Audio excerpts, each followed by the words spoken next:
But welcome to the final panel of A Date with History, Fashion, Food, and Feminism. This panel, to make sure you're in the right place, is Love and Sex Across the Channel. And this afternoon, you'll first get to listen to the three speakers, Sylvie, Chaperon, Vanessa Jerome, and Zoe Strimpel, speak briefly for about 7 to 10 minutes apiece. Then the four of us will have a conversation from the dais about the themes that they've raised, and then we're going to open it to questions for about half an hour or so from the audience. So as you're listening, think of what you might want to contribute to the conversation. So I'll start by briefly introducing each of the panelists, and then I'll let them speak in turn before we move into sort of an informal conversation from the dais. So to give you a brief sense of who I am, though I'm going to mostly keep myself in the background and let our three distinguished speakers lead the afternoon. My name is Laura Beers. I'm a historian of gender and politics who works on modern British political and women's history. And then we have our three speakers. So Sylvie Chaperon will start us off. She's a professor of contemporary history of gender at the University of Toulouse-Jean Jaurès. She's a specialist in the history of women and gender, feminism and sexuality, Simone De Beauvoir, and the origins of sexology. And her books include Les Années Beauvoir, which was published in 2000. Our next speaker will be Dr. Zoe Strimpel, who's a historian of gender and relationships in modern Britain and a flagship columnist for the Sunday Telegraph. She's the author of 2 books about dating and gender and a forthcoming academic book about the matchmaking industry and the rise of singleness in the late 20th century, which will be published by Bloomsbury next year. An avid pundit, she very much enjoys her frequent appearances on radio and TV to discuss the mysteries and riddles of modern dating and gender. And finally, we'll have Dr. Vanessa Jerome, who's a political scientist, associate researcher at the SSP, Paris en Panthéon-Sorbonne University, which is a mouthful. And I apologize for my accent. Her research, based on biographical approach and ethnographic inquiry, is focused on green political activism and sexual violence in political parties. She's the author of the PhD thesis Militante de l'autrement, sociologie politique de l'engagement, oh God, I'm cringing at myself, et des carrières militantes chez les Verts, AALV, which was published in 2014, roughly translated as Doing Politics in Other Ways, Political Sociology of French Green Activist. She's already published Briser le silence sur les violences sexistes et sexuelles dans les partis politiques, or Break the Silence on the Sexist and Sexual Violence of the Political Parties, in Esther Benbassa's Violences sexistes et sexuelles en politique, which appeared last year. So let's give the three speakers a round of applause, and then we'll let them lead us off. Thank you very much, Laura. So I would like to focus on Simone De Beauvoir as a major actor of the changes that permitted more freedom for women, especially on matter of love and sex. It is quite indicated, and since we are celebrating this year the 70th anniversary of the publication of The Second Sex. All the readers of the memoir of a dutiful daughter, I guess you are a lot to have read this book, know that Simone de Beauvoir came from a conservative and Catholic family that did not prepare her to attack sexual norms. She was supposed to do a good marriage. But she wanted more than anything else, her freedom, and with Jean-Paul Sartre, they invented a new form of couple. As you know, they never married. They didn't want a child. They even refused to live together in a common flat. Until 1966 and the Goncourt Prize, she was living in hotels. They gave each other a great liberty to have other love relationships, which Sartre profits a lot. But he had numerous love affairs. But Simone de Beauvoir lived also several loves. that we know more in detail thanks to the publication of her love correspondence with Nelson Algren, Jacques Laurent Bost, and soon or later her correspondence with Claude Lanzmann will be published also. So long before the second wave and the sexual revolution, she was able to invent her own life outside the norms that waited on women. For many women of the 50s, the 60s, and 70s, she was a sort of model to imitate. And she has helped many women to move towards independence and self-realization, especially young women who wanted to publish. During her whole life, she had a huge correspondence with her readers, which procures today a rich material for historians, and it shows how generous she was with women who, like her, wanted to write and publish. She is also well known for her struggle for free abortion and contraception. In the chapter devoted to maternity in her book, The Second Sex, published in 1949, Simone De Beauvoir gave a play for freedom of abortion and contraception. These claims, which had been made by new Malthusians in the late 19th and early 20th century, had not been taken up by the feminist movement, with few exceptions. She paid a lot for this chapter, which contributed to the scandal caused by the book. Like many other French women traveling, Simone de Beauvoir discovered contraceptive devices when she went to the United States in 1947. She brought back in France spermicidal cream, for example. When an association of family plan was formed in France in 1956, she strongly supported it. She prefaced several books on the matter, and she formulated a very famous sentence about it. For women, freedom starts in the womb. When the women liberation movement appeared in France in 1970, some members of this young generation wanted to meet her in order to do something to free abortion in France. Together, with her help, they published the manifesto of the 343 in the weekly journal Le Nouvel Observateur. In this manifesto, the petitioners openly declared to have had an abortion. This was dangerous at the time, since it was strictly forbidden. Although Simone de Beauvoir never had an abortion, she signed the manifesto.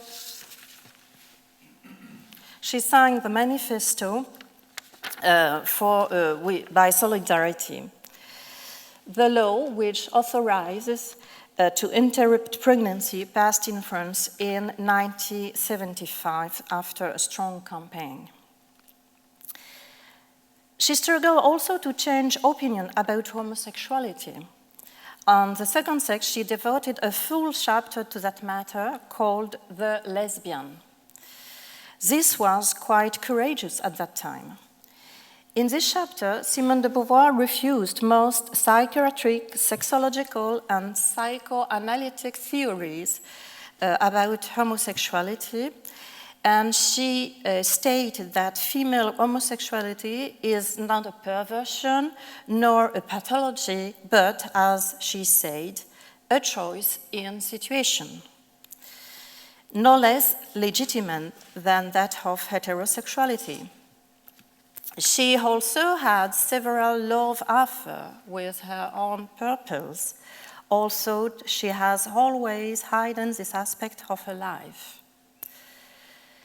Her readership discovered that hidden phase of her life when her Sylvie Le Bon published her Letter to Sartre in 1990, and her Second World War diary in 1995. Those publications caused a lot of critics about the behavior of the famous philosopher couple. But a careful reading of those texts shows that Beauvoir did not abuse those young women.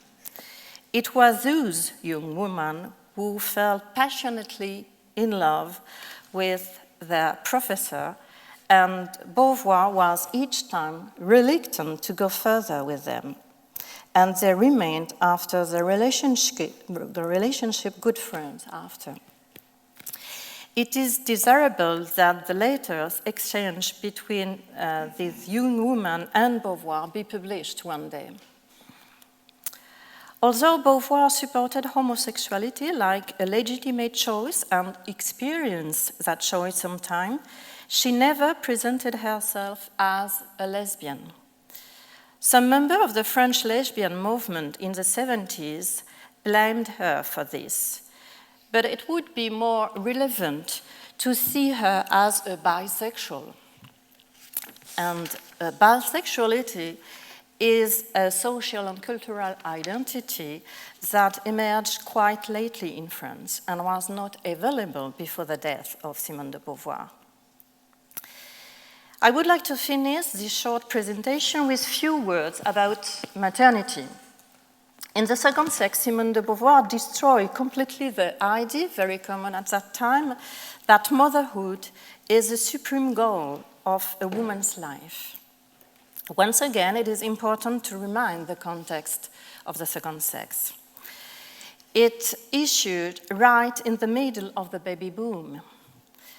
Every political party, from left to right, promoted a strong natalist policy that has led to a decline in the paid work activity of women. Contraception and abortion was forbidden. Simone de Beauvoir has always been very conscious that the work of a writer is rarely compatible with maternity. In her diary, she expressed often that dilemma: how to become a writer and a spouse and a mother. She knew very early in her life that it was almost impossible. Because he didn't want to have child, nor marriage, Sartre, in a way, delivered her from this dilemma. She has chosen literature instead of family.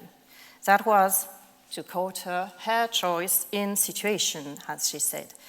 And she wanted to, all women could have that choice. So it is not to say that Simone de Beauvoir was a saint or a perfect person, far from this idea. But she can be seen as a sex reformer, as important for women than Wilhelm Reich or Herbert Marcuse was for the sexuality of men. Thank you.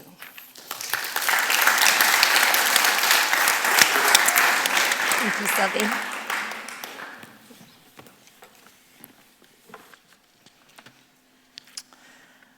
Hello. So I thought I would use this as an opportunity to consider, or put to you to consider, sort of feminism and generational change in the context of Me Too, and sort of think, is there actually a right way to consider, to define feminism? What should feminist politics look like, and how does sexual culture fit into it? Now, that's kind of a huge terrain, and so I'm just putting it out there to keep in the back of your head. So Me Too is something, I mean, as a journalist, as well as an academic, I was very kind of interested in what was happening with Me Too, beyond just a kind of the personal and political levels. And it struck me that, that there should have been a real generational continuity with Me Too, because it was at its core about the personal and the political, the idea that, you know, women's rights is not just about legislation, it's about what happens to women's bodies on a day-to-day basis, what happens at the bus stop, what happens at home, what happens at work. And in that way, it sort of seemed a child of the 1970s women's liberation movement, whose rallying cry was the personal is the political. And one of the things that I study as a scholar with my historical hat on is a feminist magazine called Spare Rib, which some of you may remember. And Spare Rib was hugely important to a lot of women, but it was still considered a little bit of a kind of loony left niche feminist thing. And if you speak to all kinds of people, they think, oh God, Spare Rib, yeah, that was for kind of weird feminists. But in Spare Rib, accounts of harassment come up again and again. And it's sort of interesting that it's siloed, it's considered a sort of niche concern, but they're talking about the experience of going to the pub, and there's outrageous, descriptions of just the simple act of being a woman going to the pub. Experiences at work that we would, that are far worse than most of the things that most of us, thank God, experience now. But this is still, this is the mid-70s, this is still kind of like weird, nobody cares. Another source that I've studied a lot is definitely not a feminist magazine. It's another magazine called Singles Magazine, and it's for single people, and it ran from the 70s through to the 90s. And it was sort of catered to sort of single, quite angry, small c conservative men, actually, and women, but there were a lot of sort of male readers in this community. And there would be kind of one very memorable reader, a woman, wrote in saying, in detail, these absolutely horrendous experiences of being kind of assaulted at the Victoria and Albert Museum, yelled at for not going to bed with someone who bought her 2 martinis, or so on, really kind of outrageous. And the response to her, the magazine intervened and said to her, stop being so shrill and ridiculous, you're kind of, so silly, what do you expect, kind of thing. So that's actually 1977. So my question then is sort of why then, given that the women whose feminism was forged in this environment of the 1970s, on one hand, the sort of personalist political rallying call of the women's liberation movement, and the kind of actually horrendous day-to-day experiences women were experiencing, why have they in some ways turned out to be the most critical of Me Too? And for me, one of the, this generational clash has emerged as the single kind of most interesting theme. And I think, actually, we saw that in France as well, which I'll return to. So just to kind of move to what these critiques were. Older feminists who came of age in the 70s, some took the stance that this was not actual feminism. Me Too wasn't really politics. It was sort of a weakened, kind of pushing a sort of weakened, victimized form of womanhood, which was about sort of deferred complaint. And Germaine Greer, who I'll get to in a sec, she even said that the victims, some of them, of Harvey Weinstein had sort of asked for it by almost, it was almost a contract that they'd entered into, and then 20 years later or whatever, complaining. I mean, that, she was very against that. So there was something about Me Too that really pissed off some of that 1970s generation. And to me, it's something about what counts as politics and political feeling and political causes. So just to now move to Germaine. I don't know, maybe some of you remember in detail what her critiques were, but I think they are interesting because they were they were so outrageous, they were seen as being so outrageous. And the other thing to note is that they weren't, she said them in the most outrageous possible way, but they weren't that different from what a number of older academic women from that generation were telling me in private. So she wanted women to kind of take care of the situation then and there. And it was about sort of toughness. So she said she always wanted to see women react immediately when faced with harassment. In the old days, she said, there were movies, like the Carry On comedies, for example, which always had a man leering at women. And the woman always outwitted him. He was a fool. We weren't afraid of him, and we weren't afraid to slap him down. So, and then she said in the Sydney Morning Herald, this now famous interview, which she kind of slightly denied later, but she definitely said all this. What makes it different is when the man has economic power, as Harvey Weinstein has. But then, as I said before, she then said, if you spread your legs because he said, be nice to me and I'll give you a job in a movie, then I'm afraid that's tantamount to consent. And it's too late now to start whinging about that. So I was very interested in this word whinging. And again, I want to sort of keep that word in the room to consider in relationship to feminism and what emotions are okay to drive feminism. Is what sort of difference between whinging and anger, and just, that word seemed extremely kind of loaded to me.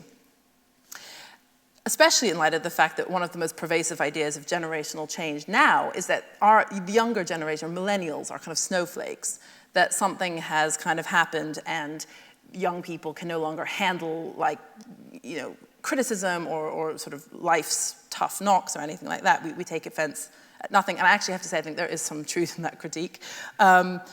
Whereas, though, so millennials are snowflakes, our elders had sort of courage and grit. And I think there's actually kind of something there's like an Anglophone tenor to these ideas about, like, grit and just, individualism and taking things as they, in your own terms. And obviously Germaine Greer is Australian, but that's still Anglophone. But she, this idea that a man touches up a woman and the grittier, our foremothers would sort of punch and swear and not then do what we would do, which is maybe defer, send an accusing tweet, and then claim that we've been traumatized. So again, ask the question, how should whinging relate to politics? Is whinging just a sorry substitute for anger? Can a movement be based on whinging, understood however you want? Or should we be thinking more about how anger was such a transformative emotion for the women's liberation movement? Maybe anger is more productive.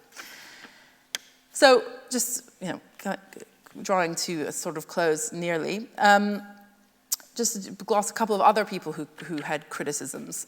So there were some North American feminists who are older, again, who criticized Me Too, especially in light of North American universities' zeal for sort of opaque disciplinary hearings for any member of staff, usually men, accused of sexual misconduct. And there were some quite high-profile cases of this where due process had been completely suspended, seemingly.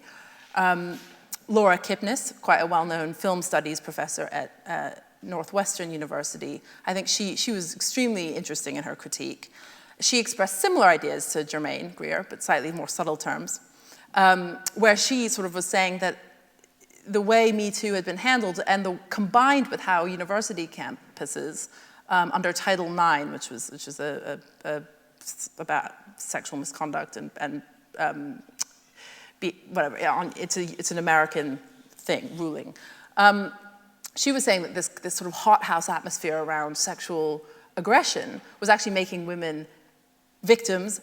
It was depriving them of the opportunity to be resilient and robust, so there was a sort of in seeking to protect women, Me Too, and that Me Too culture was actually making them more vulnerable and more kind of passive in a way. And her book is called Unwanted Advances, Sexual Paranoia Comes to Campus. And I think it's really worth sort of looking at.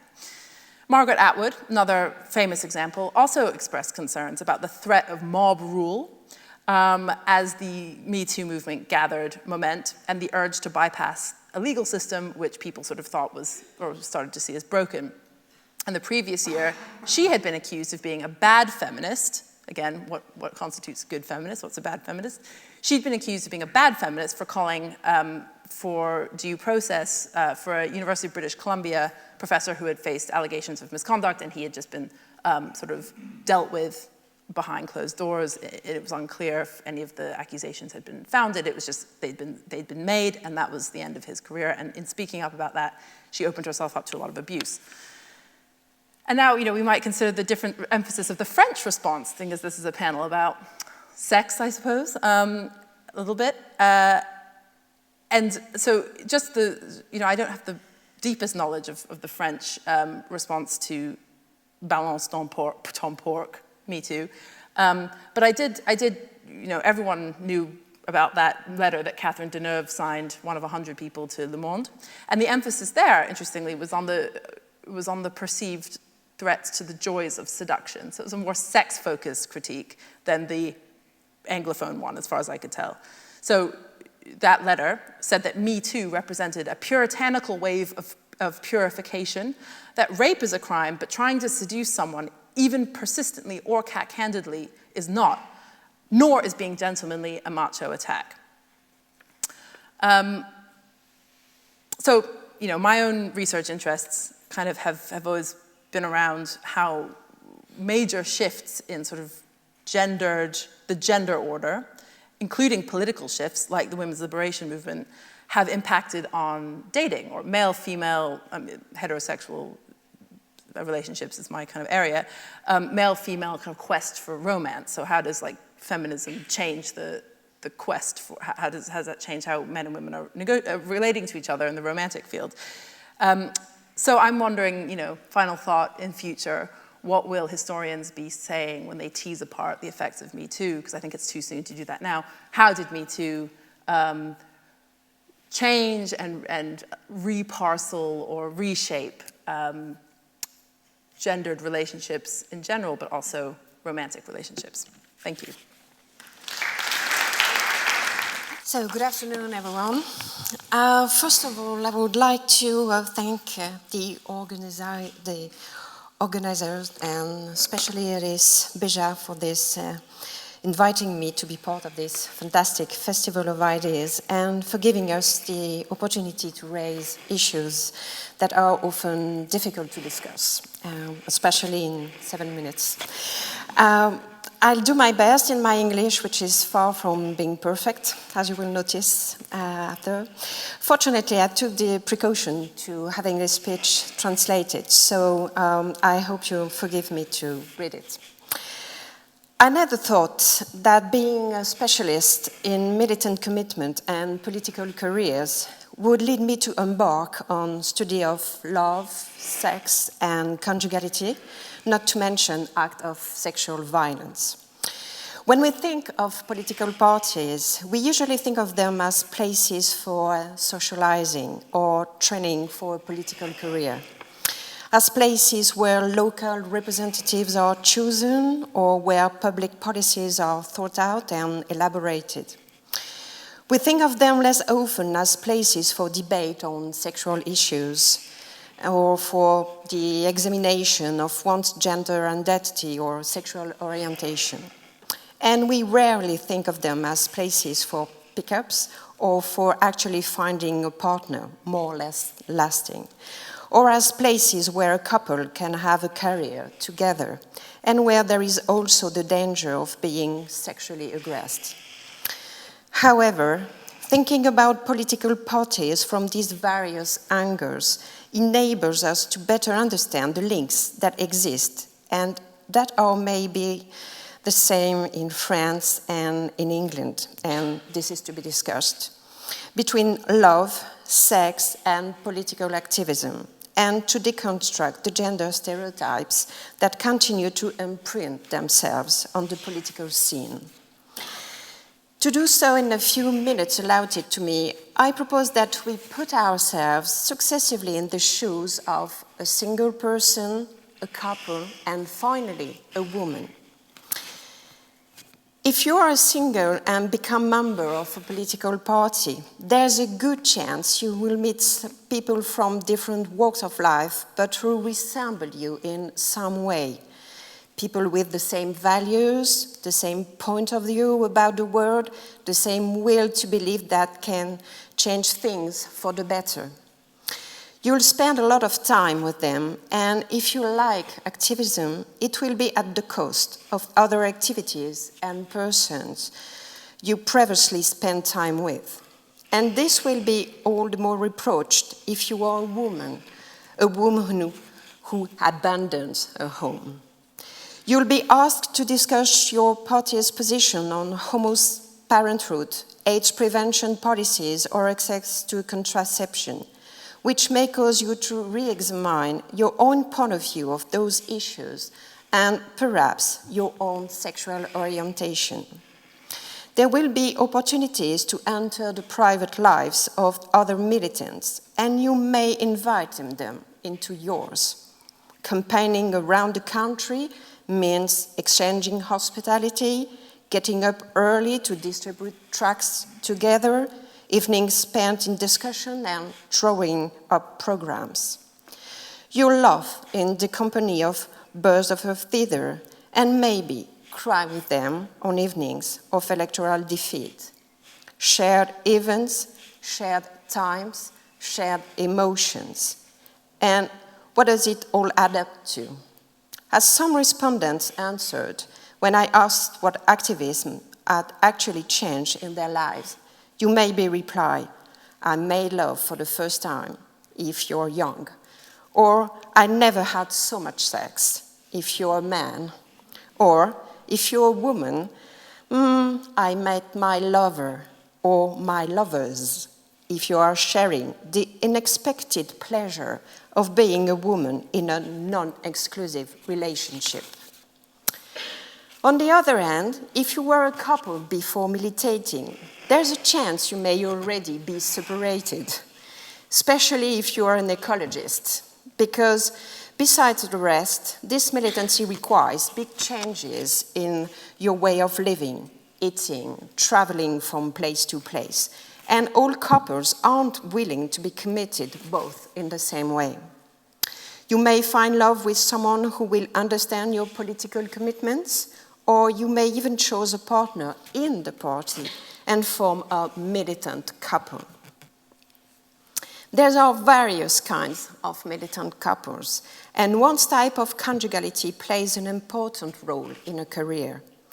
All the surveys I've done on heterosexual and homosexual couples show there are several ways of being a couple in politics, and that they don't have all the same influence on one's political itinerary.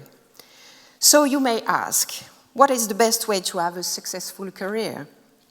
And the answer is to be a man in a stable heterosexual couple with another member of the party who occupies positions that enable you to be elected and carry out your mandate successfully. Your partner must be both a clever strategist and capable of filling the fridge when you're off on the campaign trail. Now, if you're a woman, things get more complicated, due mainly to a belief in the innate disruptive power of your sex and sexuality. It took you longer to become a fully fledged citizen eligible for an elected function, or you will continue to face numerous inequalities in trying to gain access to a political career. The era of parity imposed in France in the early 2000s did little to change the political scene. Has a construction be designed by and for men, it continues to provide them with the resources needed to impose their domination. Parity, which is a good thing in a certain way, also catapulted numerous women, novices, and with little political capital into a context, in fact, propitious to gendered remarks. It made available new contact spaces with new opportunities to over-sexualize women, one of the best ways, obviously, to undermine their credibility.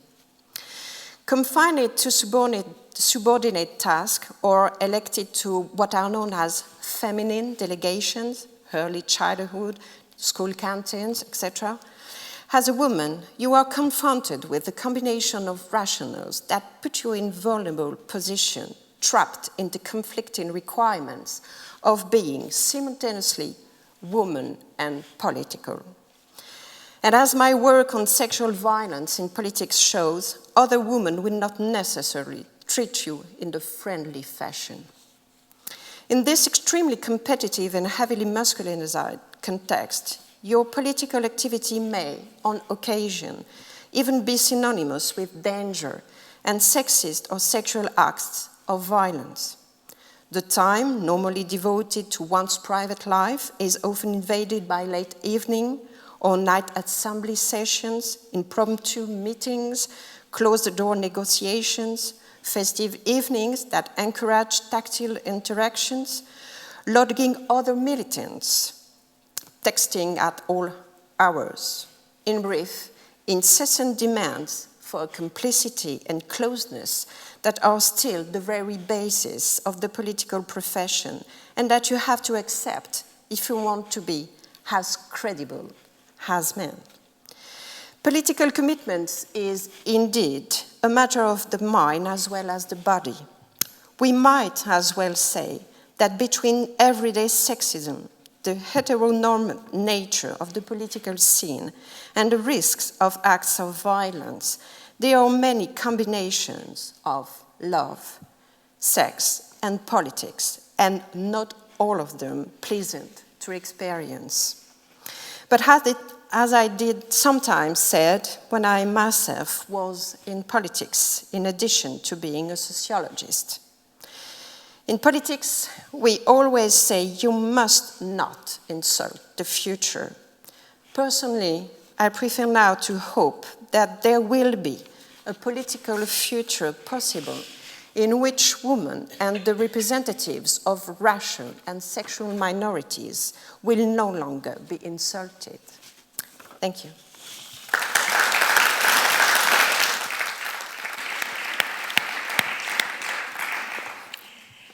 Thank you to all three of our speakers. I was listening to these talks, which were kind of wonderfully diverse in their discipline and their subject matter, and trying to think, how am I going to find some common themes to draw out for our discussion at the dais? But these are just a few I'm going to put out there, and we can pick them up as we go along. But I think the first and most obvious was the kind of central link between feminist commitment and politics. And Sylvie, you had said to me before that you didn't work on politics, that you worked on the history of sexuality and sexology, but in some ways your discussion of Simone De Beauvoir and her feminist commitment was so inherently political. And you discussed that in the context, particularly of her attitudes towards abortion and contraception. And then to loop back to Zoe's talk and this discussion of the extent to which the second wave feminist idea of the personal being political can be interpreted in different ways by different people, and particularly across generations.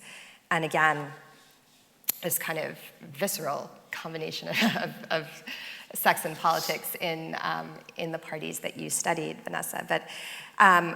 But I just wanted to moot the question to all three of you about whether it is possible to separate politics from sexuality. And so maybe we could start with that, but I'll also kind of throw out a couple of other questions that the panelists can think over as we're going forward. So I guess, and I might sort of put these to you guys in turn because there was some difficulty in pulling together themes. But Sylvie, in thinking about sexuality and particularly homosexuality, and I have to admit I've read parts of The Second Sex in high school French class and not since then, so I can't claim to remember, but I was wondering if Simone de Beauvoir thought about homosexuality in terms not only of lesbianism, but of male homosexuality, and whether she saw unique differences about lesbianism that were dictated by women's subordination and women's position, or whether she sort of had a general support for homosexuality, both male and female homosexuality, and how she saw those potentially as differing.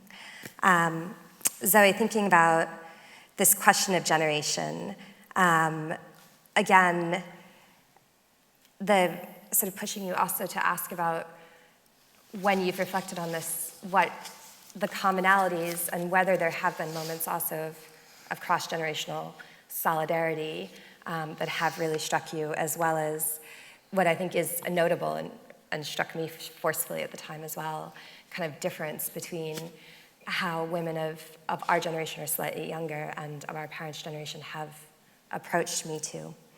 And finally, Vanessa, for you, the one query I had is the kind of category of the political party, right? That you had a nice kind of, these models of the single man or woman or the couple in a political party.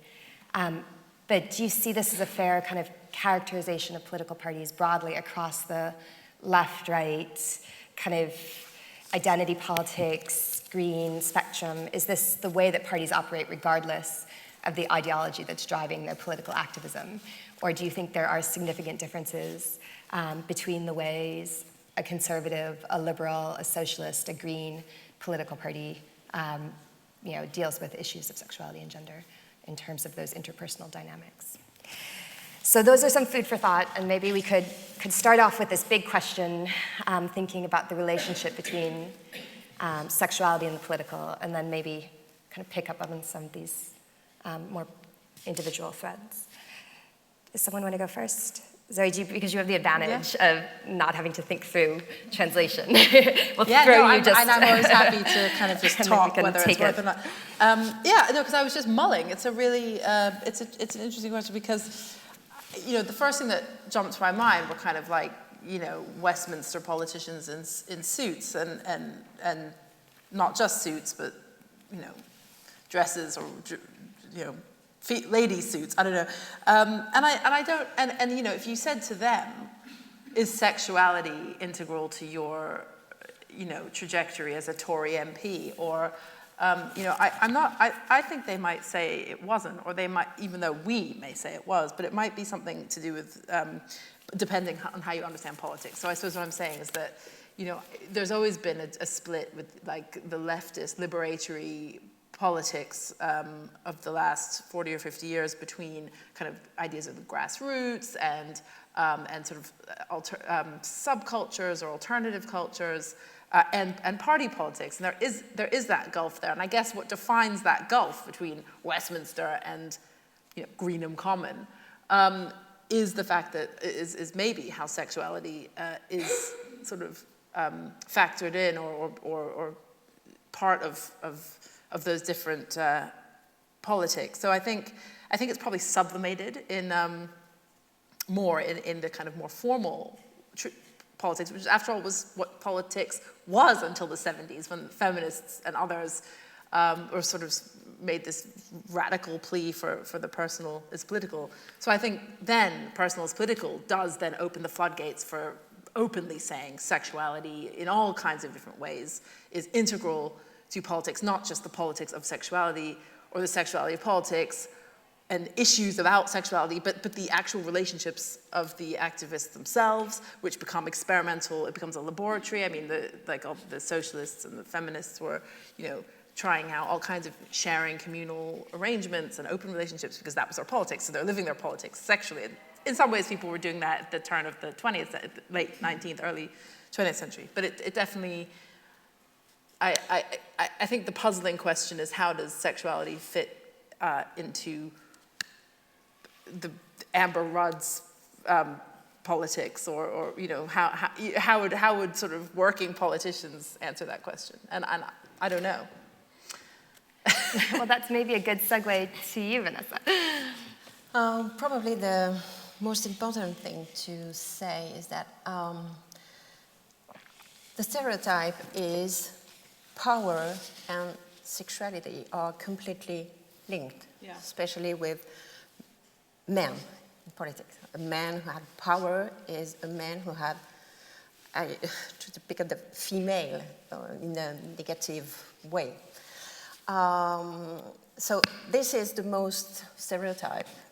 But if you want to try to understand what are the links exactly between power, politics, and sexuality, you have to face a lot of problems. And it's a sticky subject, really. Even for political scientists. They don't want to study that. They let them to journalists or something.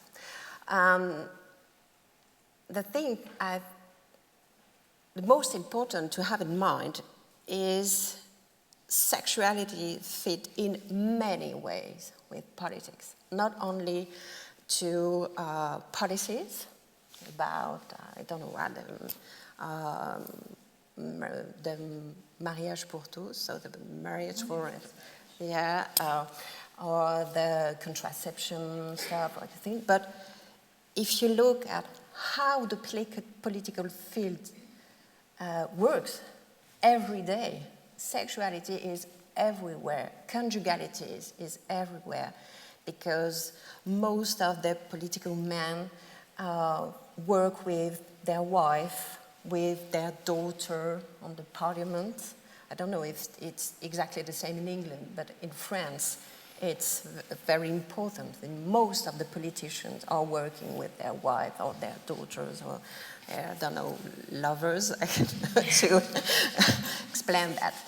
And that's, for example, a way to feed the links. And the other one is the question of not only sexual, not sexual violence, but seduction. Some kind of having power and doing politics is an activity to, it's a seduction. You have to convince voters of the people that you are the one who is going to change all the world, all the things, and this sort of link, in fact, is in a certain way sexual, or we must say libidinal. It is okay. Yeah. In English. Yeah. There's this. I mean, I guess all fascists have this, but I read some of these letters that women wrote Hitler actually. When he was at his peak, and they were sort of like, come to the back door, my husband will be asleep, I'll leave the key for you. You know, this really naked, erotic fixation with Mussolini. I mean, it's a well-trodden field, but we're up to it. But I was just thinking, just quickly before Sylvie, you know, actually, when are we talking about gender and when are we talking about sexuality? Where is there a line between them? Because then I was thinking, well, of course, like Margaret Thatcher, there's a BBC documentary about her now, which is quite good. And, you know, I was thinking, you know, when we think of the most, like, the embodiment of kind of, like, institutional politics, someone like that, you know, we tend to say, oh, sexuality, or is it gender, or something to do with gender and sexuality is at the absolute forefront of her entire image. But is it gender, or is it sexuality? And actually, is it easy to just sort of say, oh, well, she's a woman, so it's sexuality, or, you know, but maybe it isn't. So maybe I'm just clarifying this for myself, and you were always talking about sexuality, but it occurs to me that there's some slippage, and we tend to think, okay, sexuality and power and politics, and then it gets muddled into whether the politician is a man or a woman. The way I work is, in general, when we think about politics, we think about ideas, strategies, everything which are very immaterial. The other way to understand how politics works is to focus on the bodies. What are the political bodies? And you see, of course, a difference between men and women. And the most important thing is, in politics, the body of the woman is never well judged. It's always too much something, or too much another thing, too tall, too fit, too... every comment is on the haircut, the clothes you wear, everything. And people always forgot that politics is something about the body. You work with your body. You speak with your body. You're going to try to convince voters with your body, going somewhere, distributing tracts and everything. It's I don't know. Yeah, it's embodiment, and you embody. And if you look the political fields with that point of view, not only gender but sex and sexuality are clearly appears in reality. And this is also a profession. I don't like the word profession because there's a debate of political is or isn't a profession. But if you look at the assembly or, I don't know, meetings, the way people act, try to touch, it's something about proximity, seduction, and it's a very different or complex links. And the fascination with who their partners are, Macron and... Yes, of course. And also a lot of politicians use their conjugality as exactly. Yeah, of course, in the campaign, you see, I try this morning to Googleize, if you go on Google and just put the word couples, presidential couples, and you return, let's go, and just picture, it's all the political field is just on the picture. Heterosexual couples, white couples, of course. Yes, you have Obama now, okay. And picture shows how the political field is, in fact, really, and you cannot deny that. And it was interesting in the British context that when women were given the vote over the age of 30 in 1918, in the next general election, almost all the male candidates included a picture of themselves with their wife in the political appeals, and it was to show their accessibility to female voters through their conjugality in a very explicit way. So, Sylvie, I guess to turn it over to you and to come back to that question of whether your work is political. Yeah, maybe we can remind a very famous sentence of the 70s that private life is politic, and I think it is a great invention of feminism to redefine politics in order to include inside all the sexual question. And Simone De Beauvoir, in that respect, is probably one of the first to have done it, because first of all, she focused on the matter of sexuality and even of the basic sexuality and heterosexuality. She has a chapter called the sexual initiation of the young woman, where she was not speaking about sexual harassment because the word didn't exist at the time, but she showed clearly that seduction is a male power under the body of female, and she described very clearly that sexuality is dominated by male and defined by male. So I guess that she was one of the first to clearly demonstrate that. And the reception of the second sex when it issued in 1949 clearly showed that sexuality is a political matter, because she was attacked by both sides. We were in the Cold War, and we had on one side the Communist Party, on the other side, let's say the Catholic right. They both attacked Simone de Beauvoir and the second sex with the same argument, with the same reproach, and that she was doing, I quote, an apology of perversion and abortion. And in a way, Cold War, which is always seen as a political matter, Cold War is also a war against the gender modernization and the inclusion of sexual matter into the sexuality. What they were saying basically is a woman cannot speak about this topic. Let's this topic under the cover, let it silent, on the silence. So the simple act to speak about female sexuality is politic, and is a risky politic at that time. What do you think that Simone de Beauvoir would have thought about the news yesterday that the law in France will change to allow same-sex couples access to in vitro fertilization?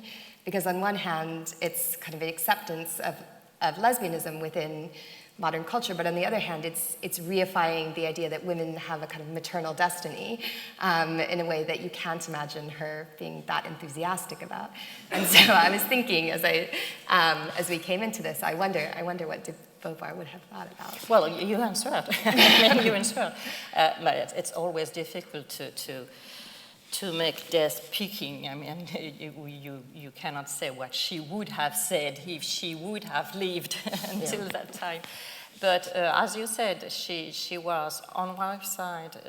She struggled for equality, even for the lesbianism and to see lesbianism as a free choice, but on the other time she was struggling for a woman not to be identified with maternity and only or mainly motherhood. So I guess that she would have, as you said, a balance between those two positions that she affirmed quite early in time.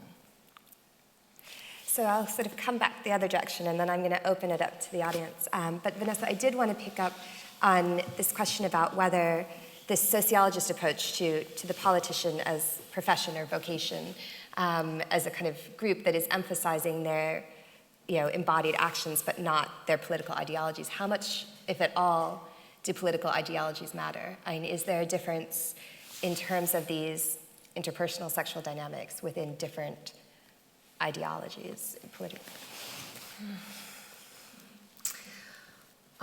Probably, I think political parties are the same in all over the world because they all over the world have to select people who want to be elected, want to have power, and whatever the way it is about changing the futures, ideology, etc.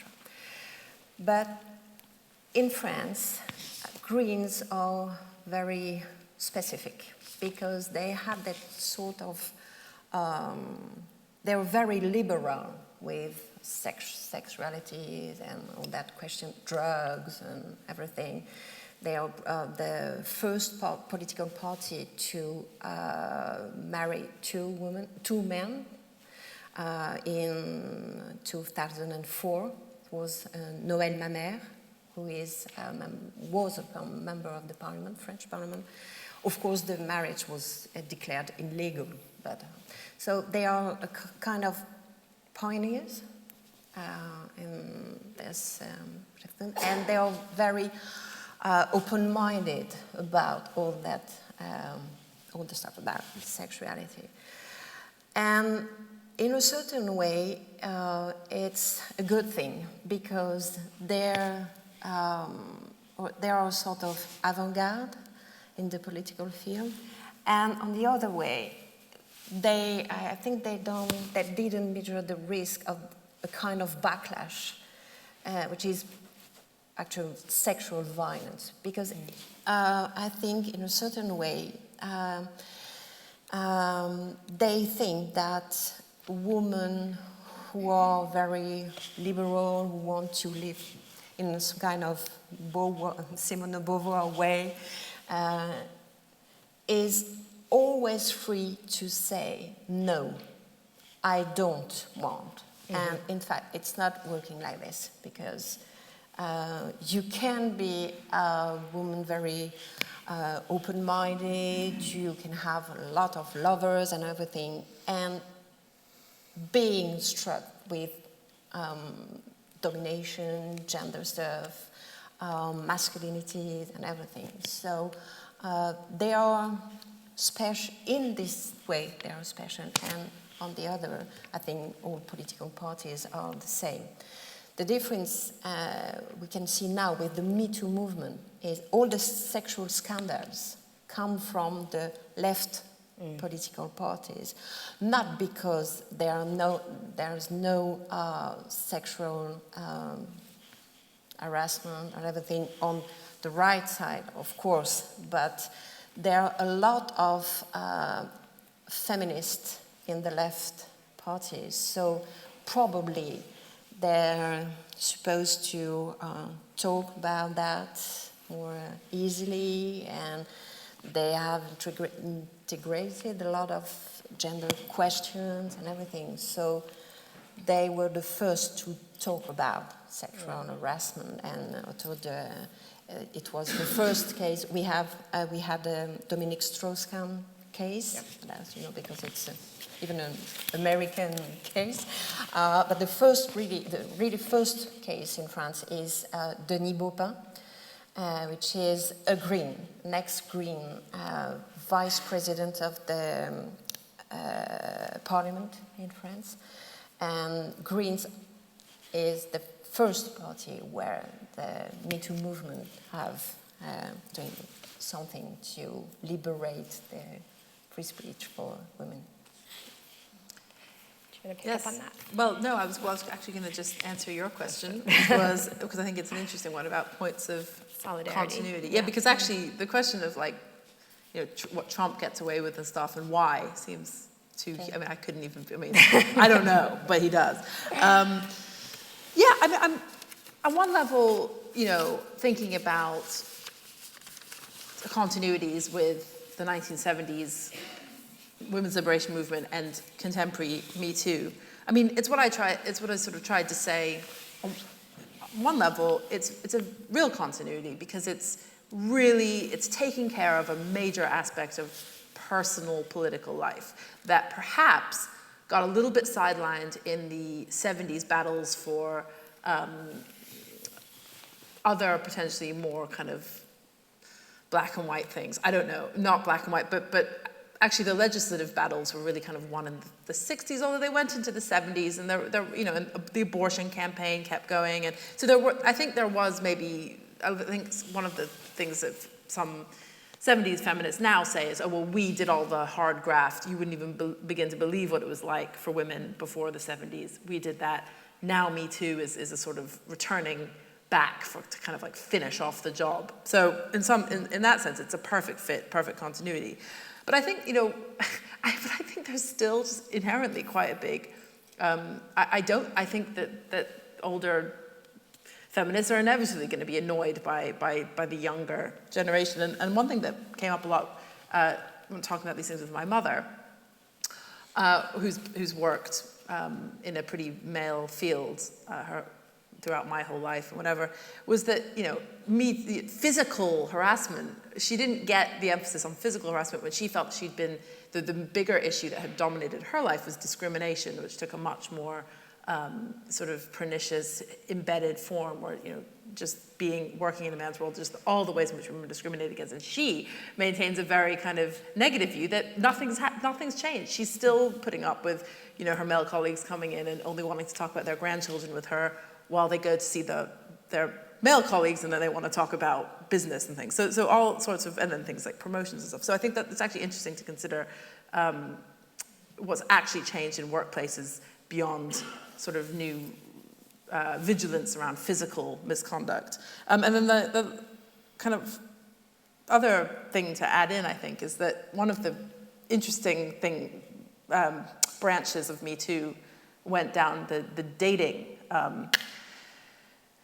road and what happens on dates and consent and that whole issue. And I think that, again, not that there's necessarily conflict between the 70s generation and ours over this, but I think that with the kind of sheer turnover of options and the way that they're mediated now through digital portals like Tinder, dare I say, has opened up kind of wild new fronts that are kind of ripe for exploitation and abuse. And also fun and possibilities. But I think that's not so much a point of contention or lack of solidarity, but just a new front that has actually turned out to be quite central to questions of consent, basically. But interestingly, when you say for your mother, what was more of an issue was, you know, kind of discrimination and promotion, that when you discuss Germaine Greer's initial take on Weinstein and the idea that this was a kind of knowing quid pro quo on the part of the women involved, and that after they got their, you know, quid in exchange for their quo, they, like 20 years later, you know, aired their grievances about having made such a contract, and how she later stepped back and said, well, the power dynamic is very unequal. But it made me think, Sylvie, the way that you kind of hedged at the beginning when you were talking about Simone's young student lovers and you sort of said, I think kind of defensively about her, well, she wasn't the one who was pushing those relationships. They were throwing themselves at her, and they remained friends afterwards, right? But I think that's a question that shows up also in political parties very often, right? Is it ever possible for those relationships where the power dynamic is so very unequal to be consensual, even if they're cynically consensual in a quid pro quo kind of way? And can you ever When one person is the leader of the party cadre and the other person is a new volunteer, or one person is a distinguished writer and the other is a young student, or one person is a successful movie producer and the other is an actress hoping to be made a star, have a consensual sexual relationship? It's a huge question, but if someone wants to take it on. Yeah, it's a huge question, but coming back to the example you gave about Beauvoir and her people that were much younger than she were, and of course she was a teacher, so she had a very vertical position and a power on her. It is very difficult to answer this question because, as I said, it is a hidden phase of her life, and we don't have a lot of document about it. And the only letters or text we have is what she wrote to Sartre, which is a presentation for a male, and it's not exactly the same when you write to your female lover than when you tell what happened with your female lover to an ex-lover. So it is difficult to answer. But I really think that actually she is, the relationship and sexual relationship are deeply cultural. You are always in a sort of a model. You cannot be in the pure creation. You repeat sort of a model, what John Gagnon called it a script, a sexual script. So she also was, in a way, acting in a sexual script. And this one was the flame model that existed in the girls' school for a long time, for at least until the end of the 19th century. It was tolerated that very young lady be in love of her female teacher. So for the young woman, it was tolerated. What was not tolerated is that a female teacher Acted on a reciprocated. And receives that love and accepts that love. That was, in that respect, that she was very transgressive, that she accepted at least 4 times, as we know, this kind of relationship. But she resisted, almost 1 year, it's each time. So, yeah, this is a very good example to think about consent. Do either of you guys want to hop on that issue? It's a thorny one. Well, I'm just going to throw out something controversial, which is probably, I don't know if I even believe it at all, but about power. And I think, power is always the touchstone of all these debates. And one of the things that I said when I was reeled out time and again to be the voice of slight criticism of some of the aspects of Me Too is that I don't actually think that power is quite as fixed as it's depicted as being. So there's this idea that the person who's higher up in the institution has this fixed thing of power, and their employee or the person who's below them has no power or much less power, and that gap between the power differentials can just be ruthlessly kind of like exploited. And that's why people's sexual agency is kind of drastically compromised. And, obviously, in some case, the Harvey Weinstein example, even Germaine Greer agrees that these women had a lot on the line that made the stakes really tricky. And I'm not denying that it's hard to kind of stand up to that sort of thing. But I still think power might be a little bit more dynamic and something that we could maybe move towards thinking of something you can sort of grab and change. So if one person seems to have it, I think it's less stable, it's not fixed. You can quickly grab power and change the power dynamics and the tables can turn.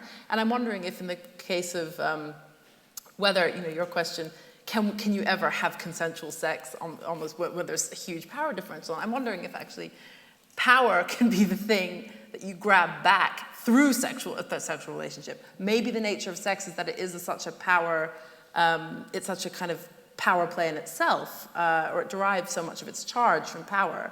Is it not possible that the normal rules of power, as decided by, for instance, where you are in the pecking order of your institution, can be totally transgressed and actually turned on its head by the sexual relationship.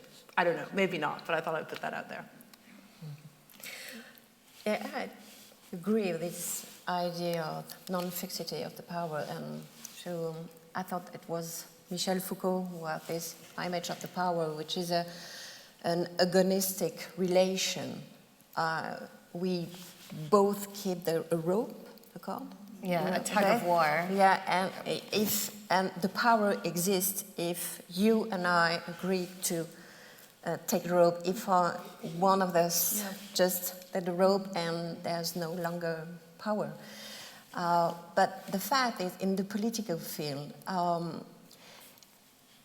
in one hand it's like this, not fixed and everything, but you cannot deny that all the power is in the hand of the men, because political field it's designed by men, for men, and they excluded a woman in a lot of ways, finally. And the question is, the parity question in France is, if I put a lot more and more women in the political field, so what happens? And the thing is, it doesn't change so much things, because gender is a resource in politics, but not only in one way. You can play the role, the political role, as men, and a lot of women did that, so they in certain way became men too.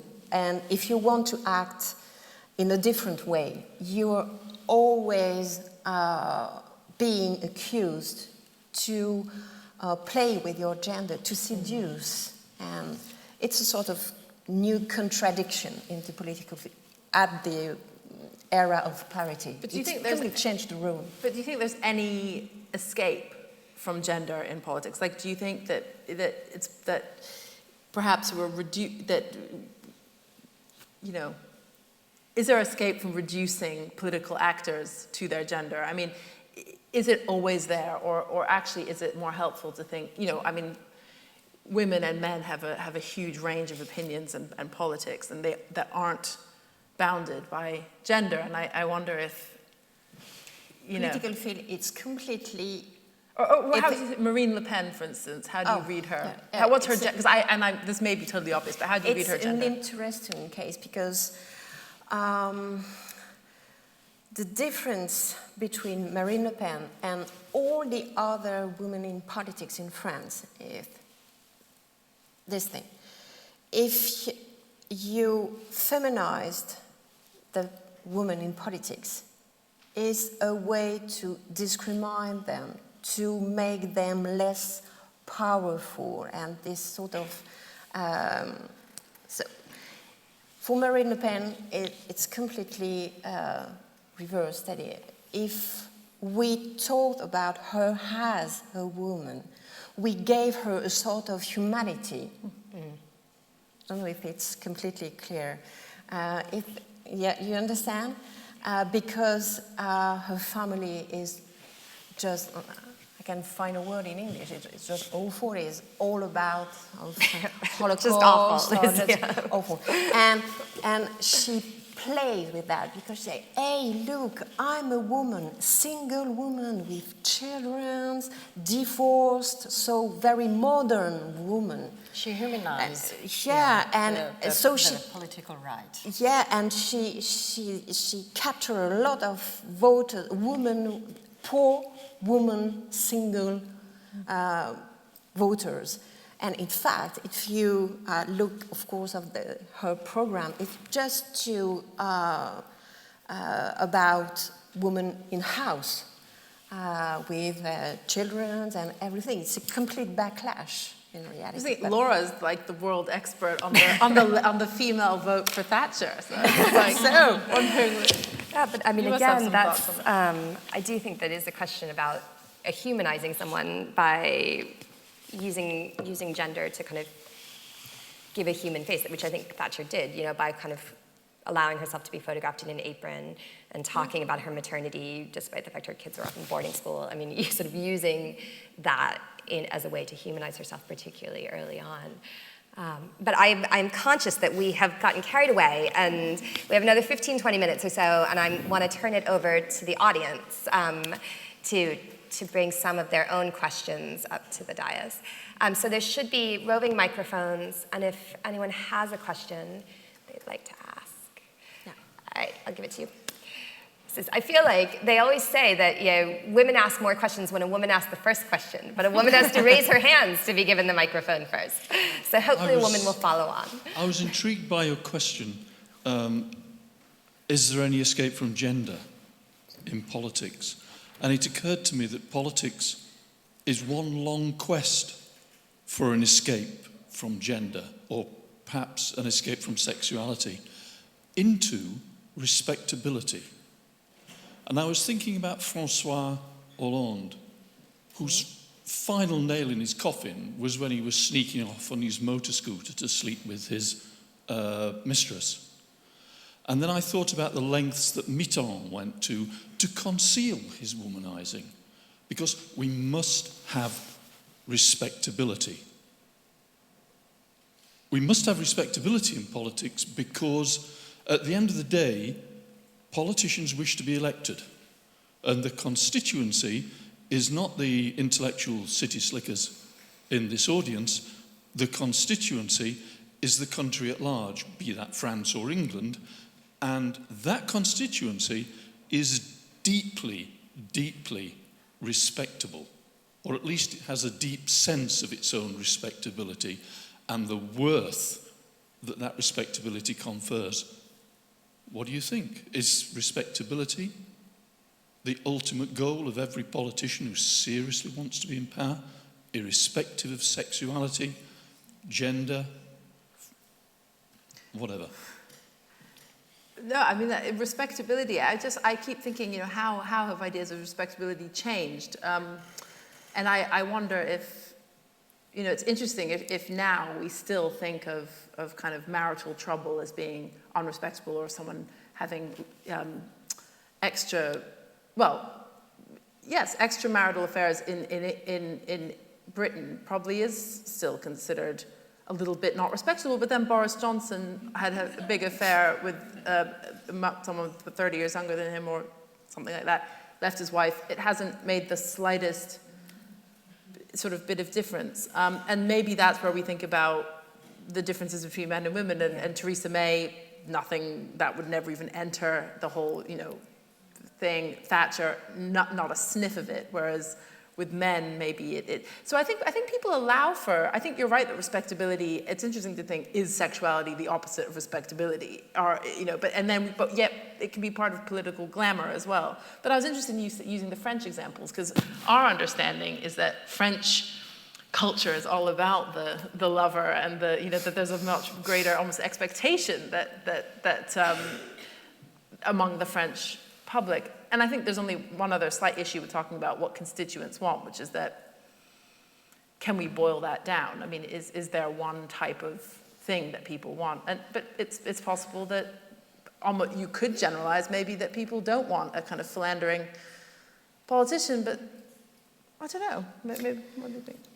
I don't know if it's about respectability or the focus. It's on masculinity, and the version of masculinity are changing, even in the political field.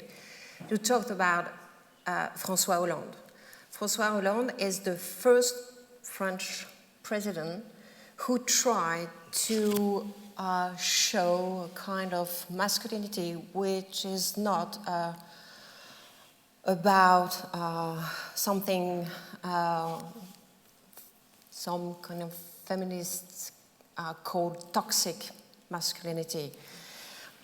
It's not about being a real man, virility, speaking very loud and acting like that. He tried to be a president and also a man in politics in a different way. And the stuff is that in France,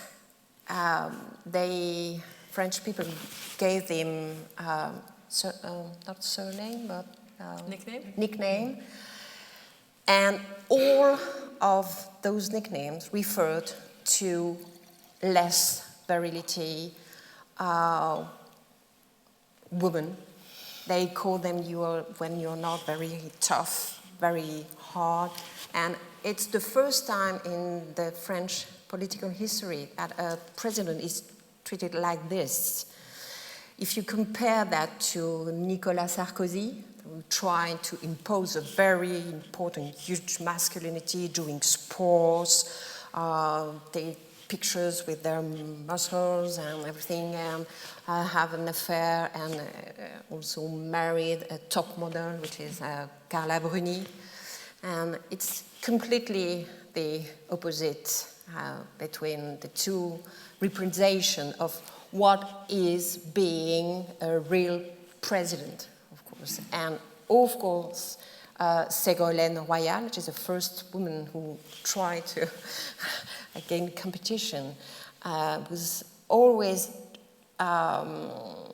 journalists were horrible with her, because all the remarks was about how she acts as a woman in politics. So there's no escape in that way, that if you want to do politics, you are always have to deal with your sex and your gender. You are a woman or you are a man in politics. And even with the era of parity or Me Too movement, etc., women are here and men are there on the top. And it's very difficult to change the way people and voters think about who can be a powerful person. And all the people always want men, and real men. And now it's an interesting time in France, because Emmanuel Macron, our actual president, it's the first one who married a woman older than him. And the first response for journalists is, oh, there's a trick. He's gay, actually. And Brigitte Macron she covered everything, but the only explanation was he's gay, because it's completely impossible to think that a man, a real man who wants to do politics and to be president, could be in love with an old woman, even if she's magazines want women to be. So I'm not very optimistic about the escaping gender in politics, actually. And I do think, to briefly, again, my own work was on Ellen Wilkinson, who was Britain's second female cabinet minister in Attlee's government in 1945, but who really made her mark as a politician in the 20s and 30s. And she had two lengthy sexual relationships with other MPs, both of whom were married when she was in relationships with them. And it was sort of known amongst Westminster and Fleet Street, but never spoken of in the way that so many politicians' relationships until very recently were. But it was seen that it would ruin her more than it would ruin these men who were married, who she was having these relationships with, if this were known, which I think speaks to, on one level, this idea about respectability in your politicians, but also the way in which that's gendered in very specific ways. And she was by no means the only unmarried female MP in the 20s and 30s to be involved with a married male colleague. And I think those dynamics also speak to the dynamics of power within political parties at the time and still today. And the perception that there was some kind of trade-off that had to be made that made that an acceptable relationship for her to enter into, who was someone who saw herself as a feminist and an equalitarian feminist. Okay, so other questions. Come on, let's here we go, down at the front in the orange dress. Do you have yes. And if we have a few more minutes, so if we have another question, maybe we could take two and then give it over to the dais. Is there anyone else who has a question as well they'd like to bring in? All right, Joan afterwards. You mentioned how Marine Le Pen seems to be able to use her gender and female characteristics to gain popularity at the minute, but you also mentioned how the same characteristics seem to be, even now, still used effectively against many other women in politics. Why do you think she's able to use it in favour of her and others against other women in politics? Mm-hmm. Do you want to send the mic to Joan, and then we can answer both questions? Just, I'm a bit conscious of time. So I was very struck by Zoe talking about the kind of differences in different feminist movements and the kind of the male narrative of women being their own worst enemy because they can't cohere a straightforward argument about the need for feminism.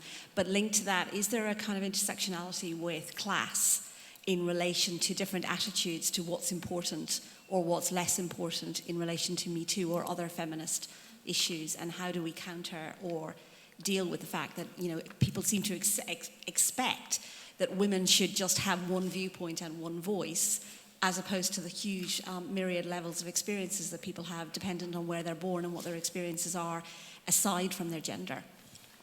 So, Vanessa, do you want to answer the discrete question, and then maybe we can more broadly talk about the intersectional, you know, Pandora's box that Joan has opened.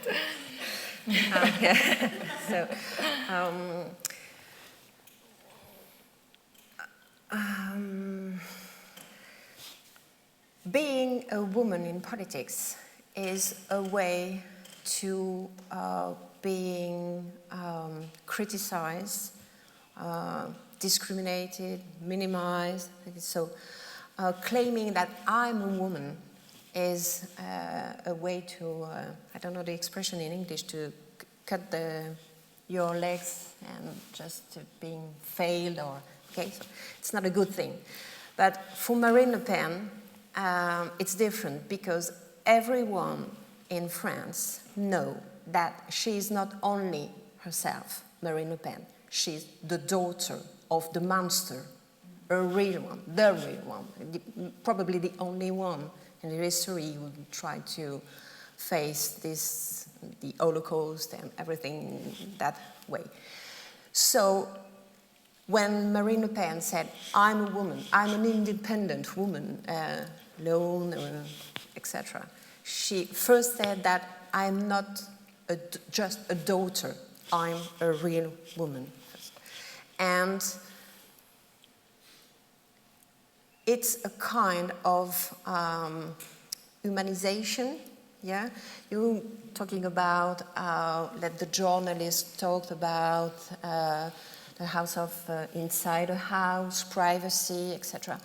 Journalists and the media have a very huge responsibility of humanizing Marine Le Pen, because now they're very free to interview her. She talked about her cats, her love for her cats, and like she was Brigitte Bardot or something like that. Okay, so no, it's incredible. It's very, very, personally, it's just my opinion, it's awful and very dangerous, because acting like that and presenting Marine Le Pen and to call her politic enterprise, as she called herself, dédiabolisation is the term she used to say that I'm not the devil, okay, I'm just human, and look, a very good one, a wife, an ex-wife, a mother, and she plays with all the gender stereotypes, and in that way especially, it makes her a human being. It's also banalization of this personality, but it is also because she is in the landscape for a while, and so we get used of her, and we don't see her as a monster anymore. No, she is a politician. I mean, now she's completely accepted as a politician, and she's not scaring anymore. That's the problem. That's the problem. Even if she's completely corrupted. And we saw that in the newspaper in France with the European election. She probably got to the court because she used money in an illegal way and everything. And it appears that no one matters. She has, Christine said yesterday, she is as clever as dangerous. I think your question is really, really good, and it is tricky to answer. And really, yeah. And just building on that, I guess what it is that womanhood in politics is, on one hand, something to be held against the woman, or it's something to be exploited. But it can never just be Neutral.